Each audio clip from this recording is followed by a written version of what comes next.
তো দেখতে পাচ্ছেন আমি স্ক্রিনে চলে আসলাম। তো ওই ভিডিওটা প্রথমে আপনাদের ডাউনলোড করতে হবে। তো ডাউনলোড করার জন্য আপনার এখানে যেতে হবে, প্রোফাইলে মেনুতে যেতে হবে, তারপরে এখানে অ্যালবামে ঢুকতে হবে। অ্যালবাম থেকে আপনার DJI L3s আপনার যে ড্রোন ওইখানে লেখা উঠবে। এই যে দেখেন আমি এই ভিডিওটা তখন হচ্ছে ভিডিও করেছি, আপনার খেয়াল করলে দেখবেন। এই যে প্লে করে একটু, আপনার ওই যে বললাম দেখেন, এই যে এই ভিডিওটা আমি এখন ডাউনলোড করতে হবে। এই যে ডাউনলোড অপশন, এই যে কর্নারে দেখেন, এই যে কর্নারে, এই যে কর্নারে, এই যে প্রেস করলাম। প্রেস করার সাথে সঙ্গে সঙ্গে দেখেন হচ্ছে একটা দাগ আসতেছে যে ডাউনলোড হচ্ছে। আর আমি আপনাদের দেখাই, এই যে উপরে তাকায় দেখবেন একটু যে 28% হয়ে গেছে। এই যে 32, আপনারা খেয়াল করলে দেখতে পাচ্ছেন 40% হয়ে গেছে ডাউনলোড। তো এইভাবে আগে ডাউনলোড করতে হবে আপনারা যে কোনো ভিডিও। যখন আপনার মেমোরি না থাকবে তখন আপনারা এই ইন্টারনাল মেমোরিতে আপনারা কাজ করতে পারবেন। দেখেন, এই যে দেখেন হচ্ছে 80% অলরেডি হয়ে গেছে, 83%। আপনাদের কোনো একটা ভালো প্লেসে গেলেন তখন হচ্ছে মেমোরি থাকবে না, তখন এই ব্যাকআপটা আপনারা নিতে পারবেন। এই DJI R3s বা RC রিমোট, যখন RC2 রিমোট থাকবে আপনার কাছে তখন আপনারা ইউজ করতে পারবেন। এটা 42 ইন্টারনাল 42 জিবি আছে আপনাদের, আপনারা 42 জিবি ইউজ করতে পারবেন।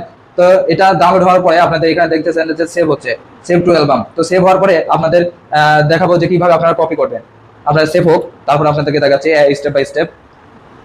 যারা এখনো ভিডিওটা দেখেছেন অসংখ্য ধন্যবাদ। ফেসবুক থেকে দেখলে ফেসবুক পেজটি ফলোতে রাখবেন, ইউটিউব থেকে দেখলে ইউটিউবটি সাবস্ক্রাইব করে রাখবেন। আপনারা দেখতে পাচ্ছেন সেভিং টু অ্যালবাম, তো সেভ হয়ে গেছে। তো আমরা এখান থেকে বের হয়ে যাব।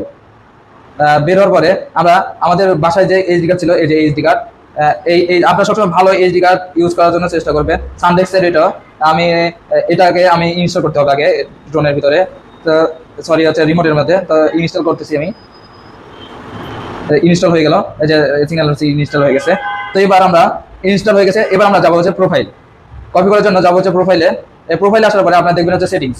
তো সেটিংসে আসার পরে আমি এই সেটিংসে ঢুকে, এই যে দেখতে পাবেন বাম পাশে আমার হাতের আঙ্গুলের নিচে যে আপনার স্টোরেজ। তো স্টোরেজের এখানে এসে আপনারা এই সরাসরি এখানে লেখা আছে ইন্টারনাল স্টোরেজ এবং হচ্ছে স্টোরি এইচডি কার্ড, হচ্ছে এইচডি কার্ড লেখা আছে। তো এইচডি কার্ডের উপরে আপনারা প্রেস করবেন। এইচডি কার্ডের উপর প্রেস করলে আপনার এখানে দেখাবে, দেখেন দেখতে পাচ্ছেন যে আপনারা সুইচ, মানে সুইচ করতে বলতেছে যে আপনার রিমোটের যতগুলো ফাইল আছে ডাউনলোড করা সবগুলো ফাইল আপনার ইয়াতে চলে যাবে, মেমোরিতে যাবে। তো দেখি মেমোরিতে যায় কিনা। তো মেমোরিতে যাওয়ার জন্য এখানে সুইচ করতে হবে। এই যে দেখেন স্টোরেজ অলরেডি সুইচ হচ্ছে, মানে আপনার কপি ট্রান্সফার হয়ে যাচ্ছে, মুভ হয়ে যাচ্ছে।